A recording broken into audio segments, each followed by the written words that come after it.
All right, chapter 26 of Deuteronomy, getting in here into some of this final speech, basically, that Moses gives to the children of Israel.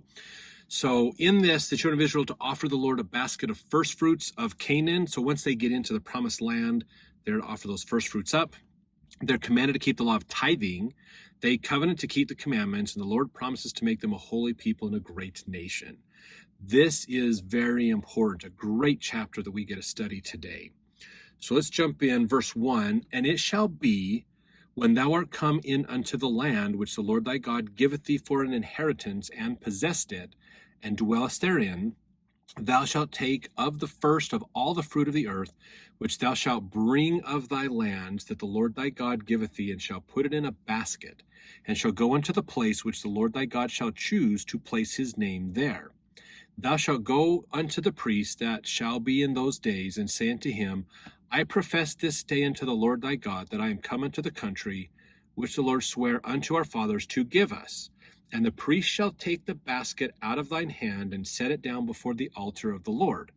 Thou shalt speak and say before the Lord thy God, A Syrian ready to perish was my father, and he went down into Egypt, and sojourned there with a few, and became there a nation great, mighty, and populous. And the Egyptians evil entreated us, and afflicted us, and laid us upon us hard bondage. When we cried unto the Lord God our fathers, the Lord heard our voice, and looked on our affliction, and our labor, and our oppression. And the Lord brought us forth out of Egypt with a mighty hand, and with an outstretched arm, and with great terribleness, and with signs and with wonders.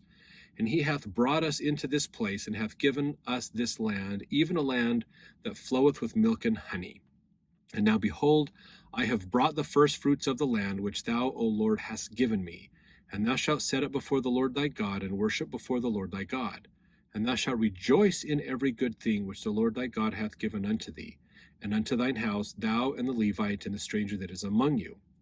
So this is talking about basically when the children of Israel get into the land of Canaan, they are supposed to take the first fruits that they get from the crops, from all the animals and everything there, and offer it up to the Lord, basically, and then say this saying. So this is kind of like a nice little saying to remind them of what God has done for them. And so I'm giving this up in remembrance of what God has done for me, basically. So that's basically what it is. Now, in Hugh Nibley's book, Approaching Zion, in his book, chapter 7, How to Get Rich, he talks about this. He says, why a Syrian or Aramaean,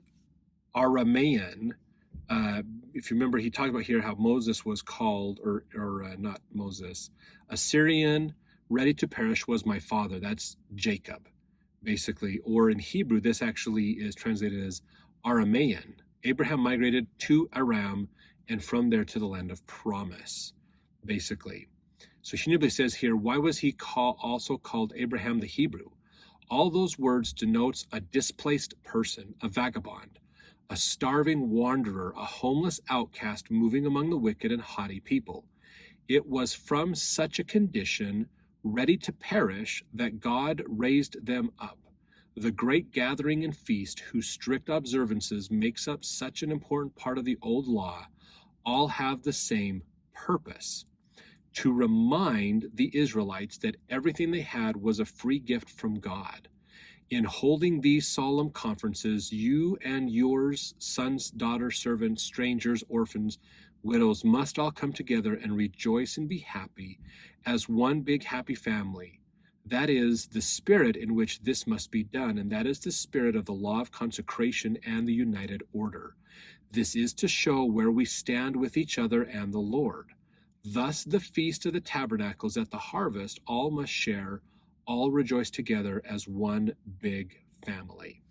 So the people would bring all this together, and this was kind of a feast of tabernacles, but a little bit more special because this is the first fruits of the promised land. And then every so often on the seasons, they would do the Feast of Tabernacles, as we outlined, I believe it was towards the beginning of Deuteronomy. But this was a bit of a special one where a little special prayer was given that goes along with that, basically, as well. So kind of a cool idea. And again, it was about, they take all this food, they bring it all together, and they give it freely to everybody. So even if you were poor, you got equal access to all this food that everybody had. And this is an important point that goes with that law of consecration, like Hugh Nibley talked about, of learning. It's about loving your neighbor. Okay, kind of that the Master Mahan principle is the kind of the other side of the coin from the law of consecration. So hating people, loving stuff, creates a very selfish society. Loving people and hating stuff is what this consecration is about, basically, or not necessarily hating stuff, but not putting stuff more important than people, basically, is what consecration is all about. All right, now verse 15, we're going to move on here. He says, look down from thy holy habitation from heaven and bless thy people Israel, the land which thou hast given us, as thou swearest that unto our fathers, that flows with milk and honey. I think I read that one, actually, sorry. Verse 16, this day the Lord thy God hath commanded thee to do these statutes and judgments. Thou shalt therefore keep and do them with all thine heart and with all thy soul.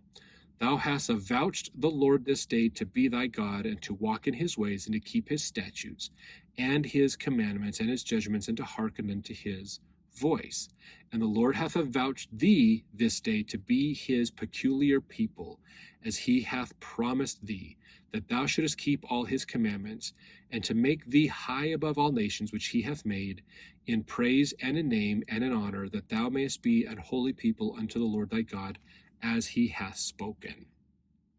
So very important principles that we learn here, that reminding us that we should donate. All of the stuff that we've been given in life is free from God. He controls all of it, and he has given us freely to help us with our health, to help us build our society up, to help us with education, with job opportunities, with everything.